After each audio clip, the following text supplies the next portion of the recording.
Always consult your use and care guide and owner's manual for additional information. First, locate your model and serial number on the refrigerator.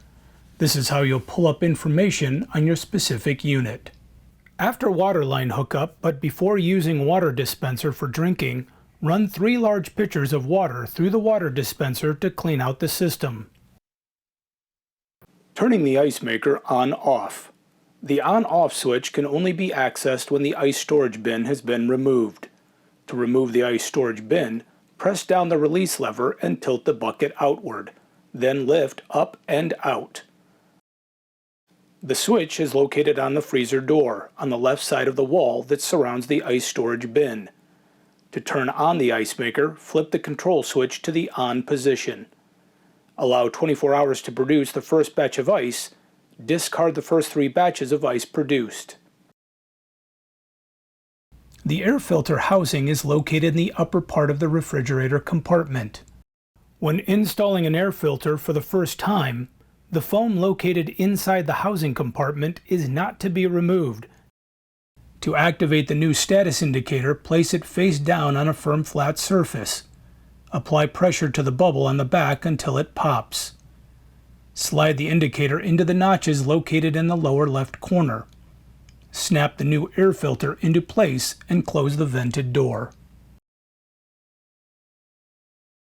It is recommended to change the water filter every 6 months, or when water filter indicator shows to change, or when the consumer sees reduced water pressure at dispenser. The 2 most common water filters are filter 1 and filter 2. For filter 1, locate your water filter cover in the upper right-hand corner inside your refrigerator or in the base grill. Lift the filter door up, pull the filter out and discard it. When inserting the new filter into the slot, make sure the arrow is pointing upward. Do not force the water filter. Push the filter door closed so it snaps into place. For filter 2, locate your water filter cover in the upper right-hand corner inside the refrigerator. Push to open and allow filter door to drop down. Pull the filter so it's angled down. Turn it to the left and pull. When inserting the new filter into the filter slot, make sure the arrow is pointing upward. As you push in, the filter will begin to rotate. Turn the filter to the right until it locks. Push the filter door closed so it snaps into place. The doors are designed to be slightly different heights when the refrigerator is empty, in order to account for weight of food that will be placed on the doors.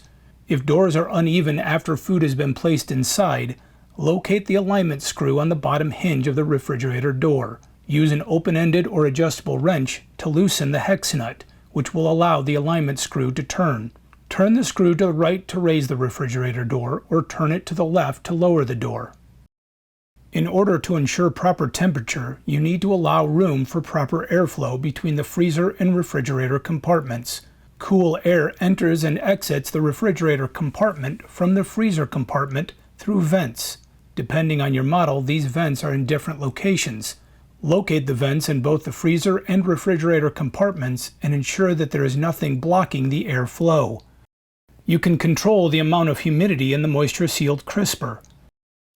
To low, move control to the far left-hand side to allow the moisture air out of the crisper for storage of fruits and vegetables with skins.